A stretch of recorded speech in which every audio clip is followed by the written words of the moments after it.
Boom, there it is, ladies and gentlemen. You ever have a family business, or maybe you're just young, inexperienced, but you want to get into this field that, the family's been running for a while?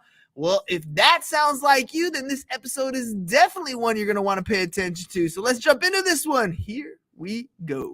Shut up and sit down. Look, a business can give you everything you want in life. Prestige, wealth, freedom. It can also take everything away from you. This show is for those who are willing to take that risk. These are the real life stories of entrepreneurs. But before we start, I have one small favor to ask. Please leave a comment. It can be advice, critiques, tips, feedback, or share this with someone, because your engagement is the most valuable and most powerful form of social currency. So thank you, and welcome to another episode of Business Bros. All right, today's guest is an expert in the field of character development for emerging leaders, offering invaluable insight on how to cultivate the essential qualities needed for transformational leadership. If you've ever struggled with the arrogance of youth or finding the right balance between business acumen and personal traits like humility, empathy, gratitude, and patience, then this episode is a must listen. So stay tuned as we dive into the keys for emerging leaders. And now let's welcome to the show, Mr. David Bentall.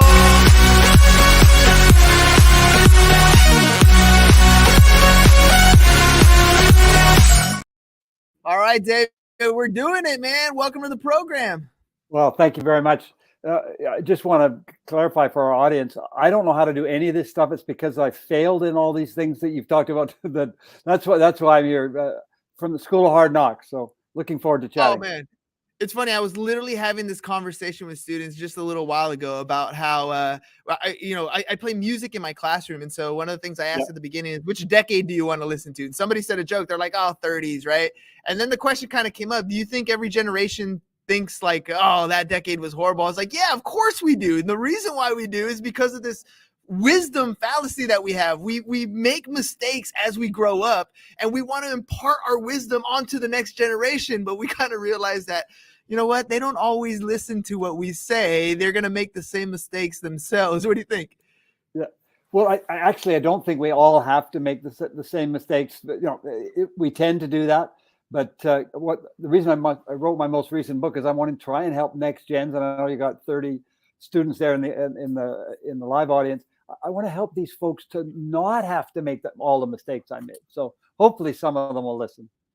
I agree with you, man. I try to embark my own wisdom. I'm just hoping they don't step in the same holes I stepped in, right? All right, let's start with a little bit of experience from you. Can you share with us like a specific instance, for example, where maybe your youthful arrogance led to like a major setback in your business or career? Yeah, I mean, I don't have to think very long and hard about that. Right after I graduated from college, I went to work for our family company, and my dad was the largest shareholder and the chairman of the board, and my uncle was president of the company. And so I'm out of school. I'm the only one of 11 cousins who are in the family business. Everybody else is doing other things. And so my dad wanted me to become president. My uncle was going to retire in 10 years. So I put together a plan, went to my uncle and my dad and sat down and said, here are 4 or 5 options for how I can learn to become a capable leader in the future. And 10-year time frame. And my uncle said, well, it would have to be a 20-year training program. You can't be ready in 10 years. And I said, well, I actually think if I do these things, I think I can be ready in 10 years. And he said, no, you can't. And my dad piped up and said, of course he can be ready. And I insisted that I could be ready in 10 years. And that began my uncle deciding that he was going to prove me wrong. And 10 years later, he turfed me out of the company and said, I've been keeping a file and you're out of here. So I actually drew my sword in the first year of working in the family company and said, I'll prove I can be ready. And my arrogance and youthful overconfidence resulted in me, our family company now has, the family name is on a company called Bentall Green Oak, which predecessor mergers and everything, but there's 46 billion in assets under administration all over the world under the name Bentall Green Oak. That's my last name. The company was named after my grandpa. I forfeited anything to do with any of that because I said I could be ready in 10 years and my uncle said I had to wait 20. So there's an example. Like that was a serious consequence. That's the part of youth that we don't quite understand, when we think we know everything and really we know nothing. We've just been like kind of scraping the surface. That's the, it's one thing to be confident, another thing to be arrogant. And I think part of it comes off as arrogance when I think in reality you were really more confident, ready to take on a challenge, not really being like, a know-it-all. And then, all of a sudden these emotions, these animosities come in, and it's like, you drew, like you said, you drew your sword early, and then somebody with more experience was ready to fight back and was ready to play the long game. So how did you reflect on that mistake? And then like, what steps did you take to like move forward from this and learn from it so that you don't make the same mistake again? Well, two things that come to my mind. The first is, after being dismissed, and literally I was dismissed from the family company. After being dismissed, my sisters and I had a chance to buy the flagship construction business. So I became a successor in the same family in one of our businesses again. And so we had our own president. He was at the time not my uncle, but the president of the construction business was 63. He was going to retire in 2 years. I took a much more humble, much more willing to listen and learn, more of an apprenticeship approach, right?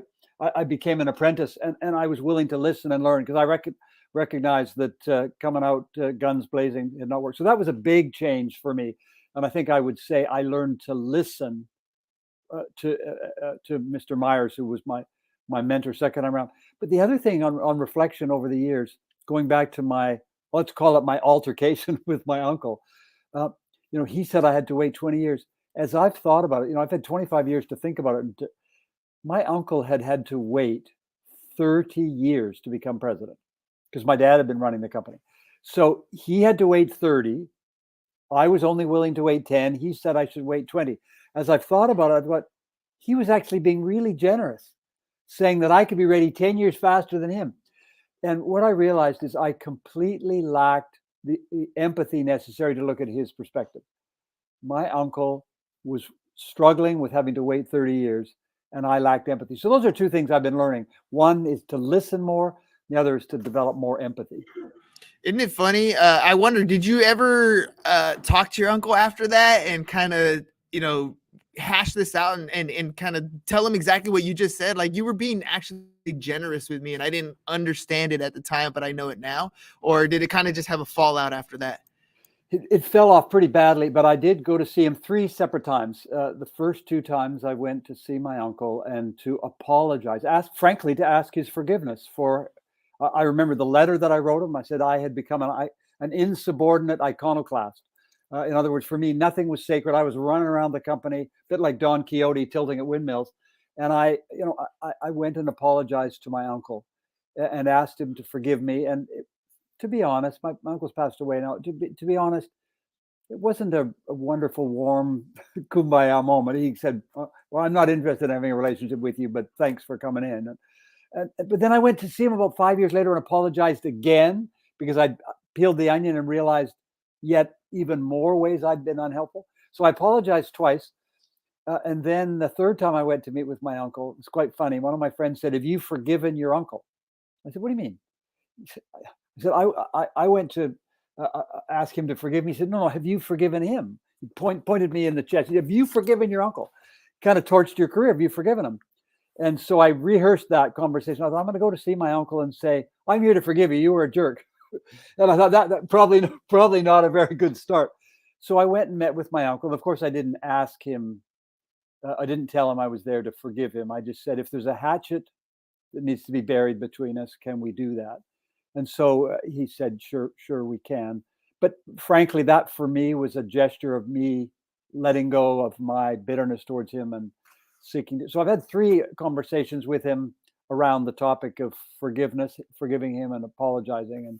And sadly, it didn't result in a restoration of a relationship, but at least I was able to do my part to be at peace with him. Yeah, it's one of those live and learn type things, right? Forgiving yourself is one of the hardest things to do, especially when you don't realize you actually needed to forgive yourself a little bit, or to forgive the other person a little bit. Both for sure. Right? Both for sure. So let's take that into like what you now see and observe in other leaders. What are some character flaws that you've observed that might lead to other people's downfalls, and now that you've experienced it, you can easily point them out? Well, so I'm on an airplane flying home. I'd had 2 separate meetings with 2 separate families. I'm a family enterprise advisor. I work with families. So I had 2 family meetings and I'd prepared well. And both of these meetings, one in one city, one another, both of them had gone badly. What? So I'm kind of thinking, what happened here? And as I was flying home, I thought, well, the first meeting, one of the kids had dad and mom did something he was unhappy about, that he'd never forgiven his dad. His dad had written him a letter for forgiveness, asking him to forgive him. And so I realized it is actually common. I'm not the only person out there who has unforgiveness. So that's actually a common thing. Our parents are not, my parents weren't perfect. Were yours perfect? We need to forgive our parents because they weren't perfect. So I've found that that's in family enterprise, that's a very common thing. Kids cannot forgive their parents for not being perfect. So that was one. But the other one, back to my 10-year idea, wanting to be president, and my uncle said 20. The other meeting I had been to with this other family, I noticed that the young man was 25, his dad was 50. His dad wanted to leave the company another 15 years till he was 65, and the young man wanted to take over now. So it was a bit of a challenge there. And this young man that blew the meeting apart because he was impatient. And I think, again, back to my own experience, a lack of patience in that I had is very common. So that's why I've written about these things, the lack of empathy, which I mentioned, and the lack of patience and the lack of forgiveness.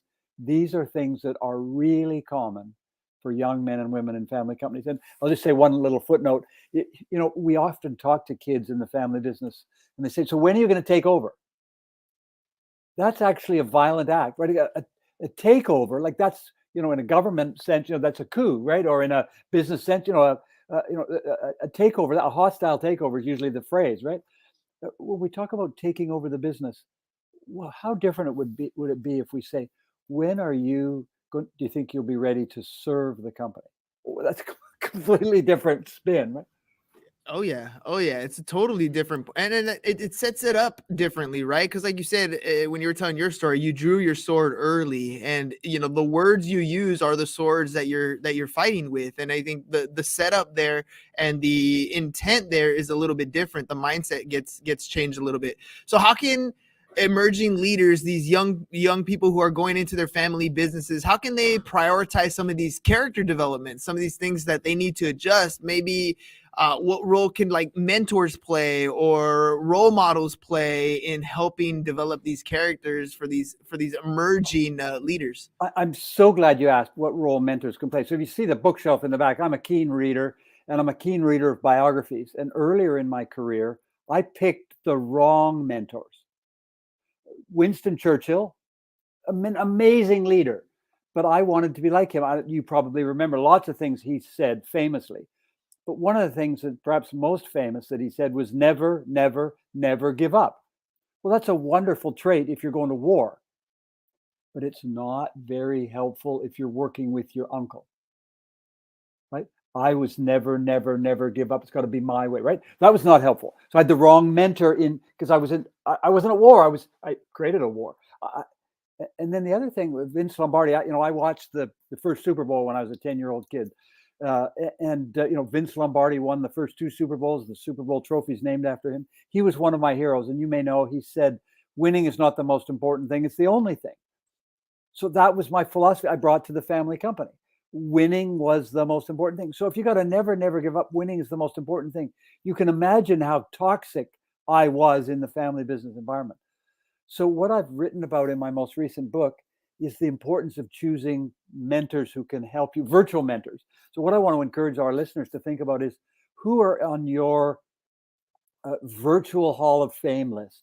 So for example, on the forgiveness topic, I would encourage people to get to know Nelson Mandela. He was put in prison for 27 years, and he was willing to forgive those who put him in prison, right?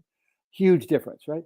And then you think about listening, Gandhi, he said he wanted to get the hate mail from those who were criticizing him because he said, my enemies are my best teachers.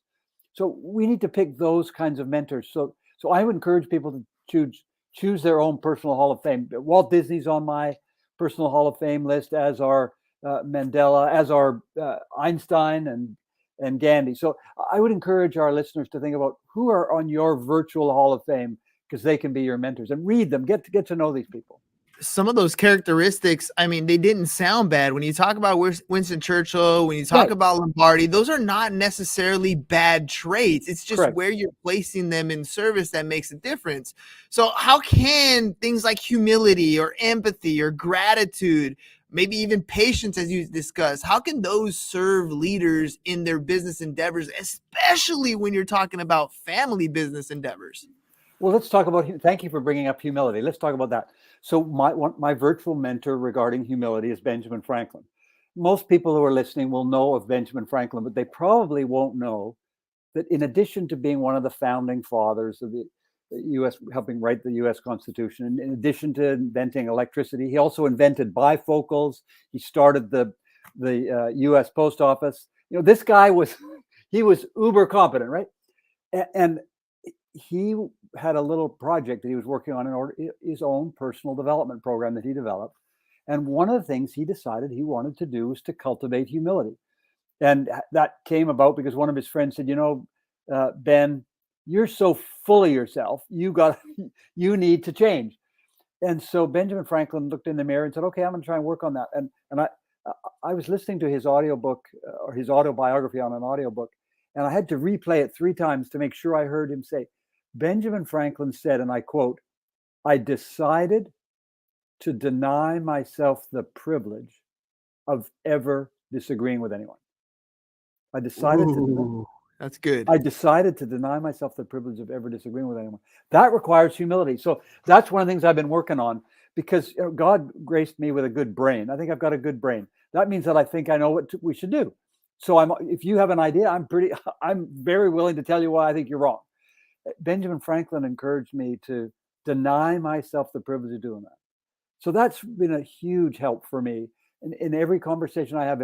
Even if I disagree, to say, well, no, I think maybe there might be a different way of looking at that. Can we just explore it from another angle? You notice how that's different, right? That's different than saying you're out of your mind. So taking him as a mentor has helped me to cultivate humility. Well, let me ask you, and I think I got this correct. You got 9 essential leadership qualities that you focus on, right? And I know we don't have time to go into each and all of them, but if you can give me the 9 leadership qualities and how you identified how they can be developed and applied. Sure. Well, so we've talked about many of them, right? Humility. We've talked about empathy. We've talked about patience. Talked about forgiveness. So some of the others are critical thinking. And contentment and curiosity. So how did I identify the 9? It's actually quite funny. I just looked in the rearview mirror and said, how did I screw up? Here are the 9 ways. Here's what I lacked. So that's where they came from. But how do we cultivate them? Again, Walt Disney. Can I talk about Walt Disney as a model for me? Because Oh yeah, Walt Disney, he's known as a cartoonist. He's known as an animator. He's known as a filmmaker, right? Known as the guy who created Walt Disney World and Walt Disneyland, etc. But Walt Disney was a critical thinker. And the way I'd like to illustrate that, most of you've probably been to Disneyland and been to the Pirates of the Caribbean. When that was all ready to go, one of my favorite rides at Disneyland. When that was all finished, all ready, and they were about to open the theme park, or that part of the theme park, he had about 20 people of his staff, of his team, senior people, junior people, all said, what do you think before we open this? We got everything. And they talked about, does it look right? And everybody felt it looked, does it smell right? Does it feel right? Does it sound right? And everything seemed to check out. But Disney said, something's still missing. And he said, what? I don't know what it is. And one of the young guys, actually was a janitor, he said, Mr. Disney, I grew up in the South. And he said, on a night like this, where the little cafes were, he said, there should be lightning bugs. And so they actually imported live lightning bugs. I had them flying around before they could create the robotic lightning bugs. And what I learned from Walt Disney in that example is, you notice he was not critical of anybody. He was using critical thinking to ask, does it smell right? Does it feel right? Does it look right? And so what I'm trying to cultivate is the kind of critical thinking skills where we ask critical questions about the problems or challenges. We don't criticize others. What a huge change. So there's an example for me that I've been working on. No, that's a great example. I mean, it literally shows how leaders embody some of these essential Mhm. qualities that are necessary in order to succeed. But what would like distinguish a leader from someone who is going to succeed and someone who's going to like lag behind? How can emerging leaders ensure that they fall into the successful category versus the ones that are just gonna kind of fall off? I mean, it's always great to see the examples of great leaders. What can they do to make sure they're following in those same footsteps? Well, let's look at me as an example, right? As I mentioned earlier, I think I've been given a pretty good brain. I took a business school education, including our university, and then off to Harvard. So I had a good mind, good education, and then I worked in all the geographic regions our company operated. I worked in Calgary, and I worked in Toronto, and I worked in LA, and I worked in Vancouver. So I learned all about the business, and it all blew up in my face because I lacked emotional intelligence. And I think people are starting to realize that if you put it in one sentence, you can have all that you need in terms of training and education and experience and intellect. But if you lack emotional intelligence, I think that's what causes people to fall off. And so that certainly that was what happened to me. I'm sure that there are leaders, and I can think of several who have been successful without having emotional intelligence. But that's I wouldn't recommend choosing that path. So I would say one of the ways to, let's call it insurance. One of the ways that you can help buy insurance for your professional career is to cultivate emotional intelligence, because I blew up my career by not having it. All right, let's kind of dive into that a little bit because I think everyone is familiar with IQ, right? IQ is always one of those things that you get tested for. You're either smart or you're not smart. We think of Einstein when we think of IQ, but EQ, the emotional intelligence side, that one, I don't think people really know how to measure or what it actually means. It sounds cool and we kind of have a general idea, but what do you mean by developing that emotional intelligence? Well, it's really about being self-awareness and being interpersonally savvy. That's David's definition. But are all these traits we've been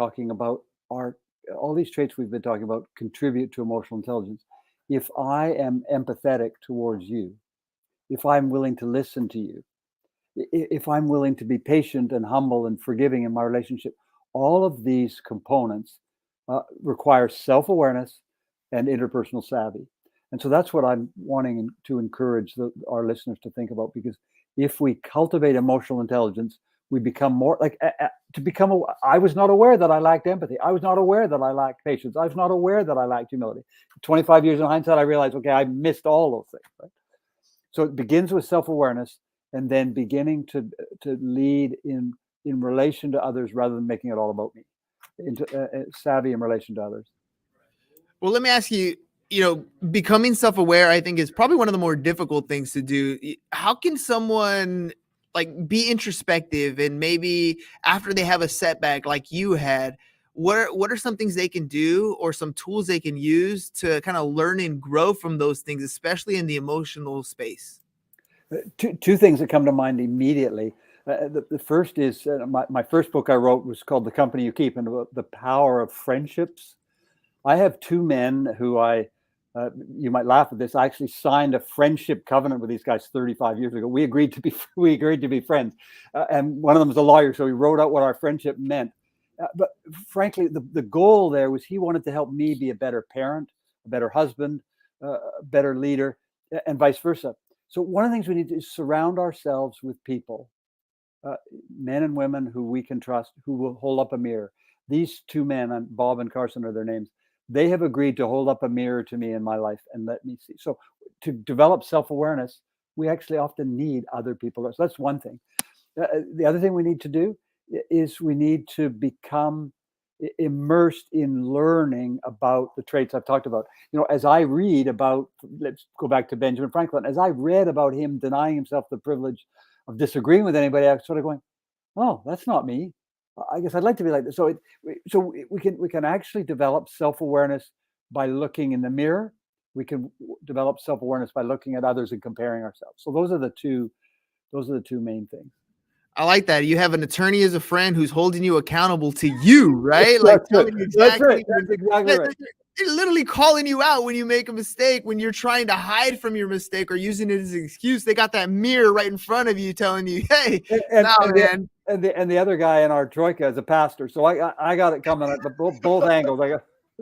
So it's tough. There's nowhere I can hide with those boys. No, and it's good. You got a pack. So 35 years strong, right? That's what you said?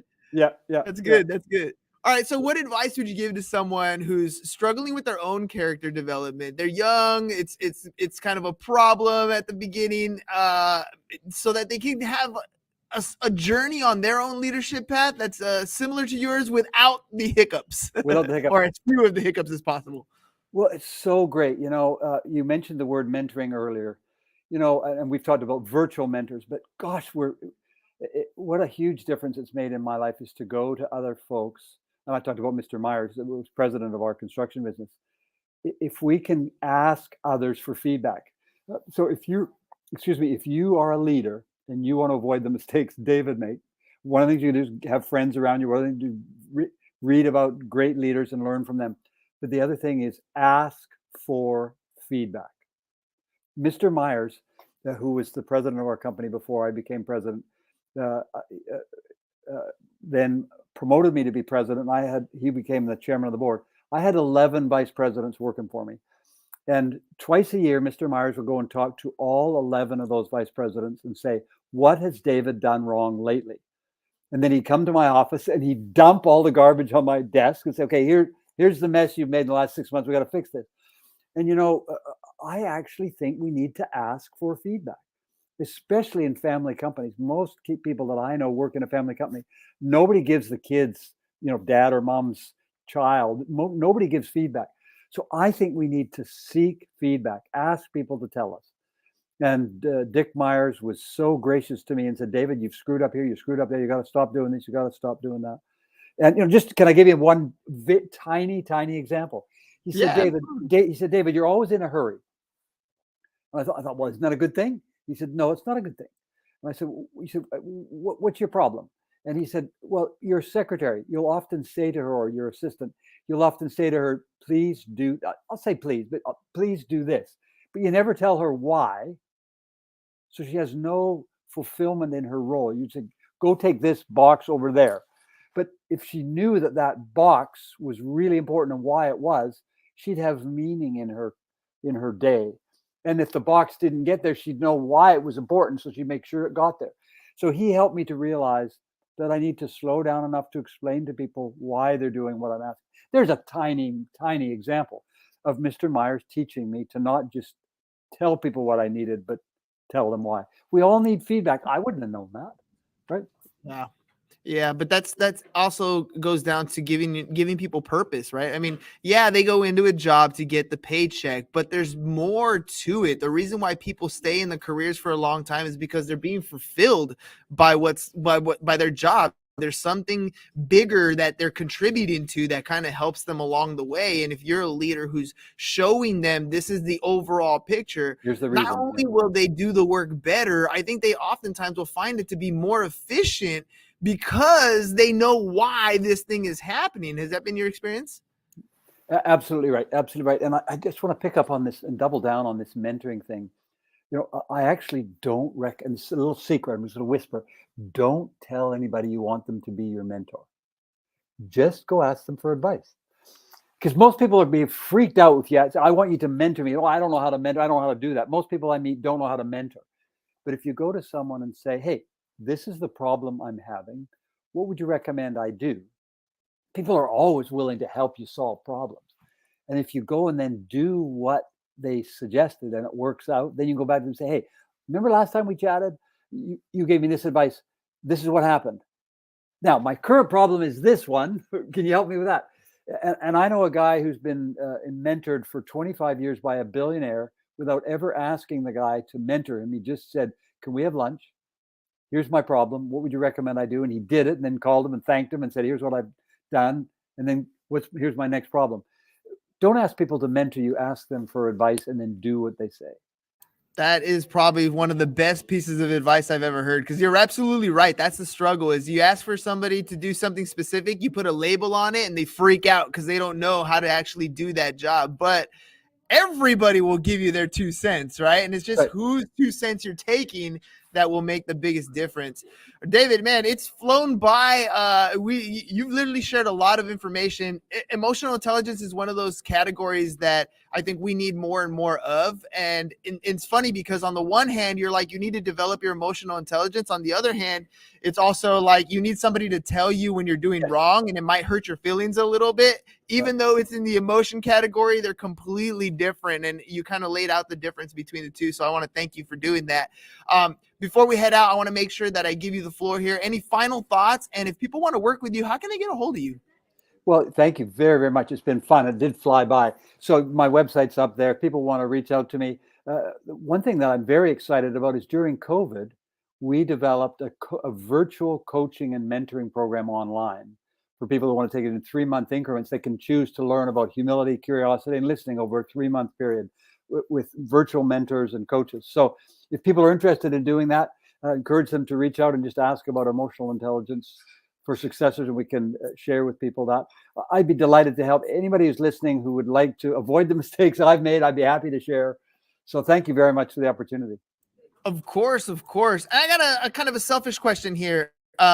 Literally what we do on this show is take a 30-minute segment, break it up into small pieces for social media. So my question for you is, what was your experience like creating at least 30 pieces of content in a 30-minute episode with the Business Bros?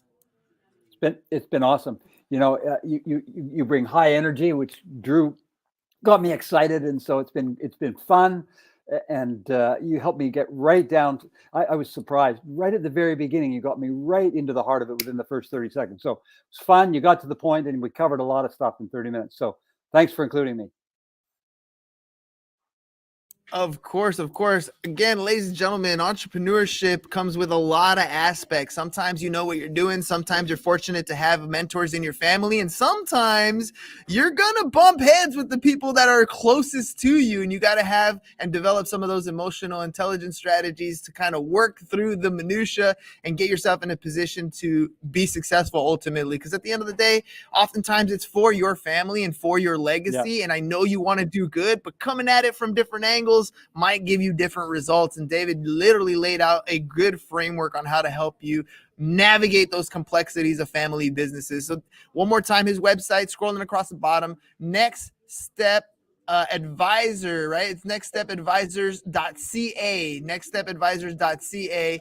Make sure you guys contact David about all the stuff he has to offer and get your emotional intelligence in check, because I promise you we can take you a long way. David, thank you very much for being on the program. Ladies and gentlemen, we'll catch you guys on the next one. Peace. And we're out. It's over. Go home. Is your business in need of marketing? Try starting a podcast, but not just any podcast. Podcast like a pro. We can show you how to take your business from being invisible to becoming a brand people trust. Go to www.businessbros.biz to get started today.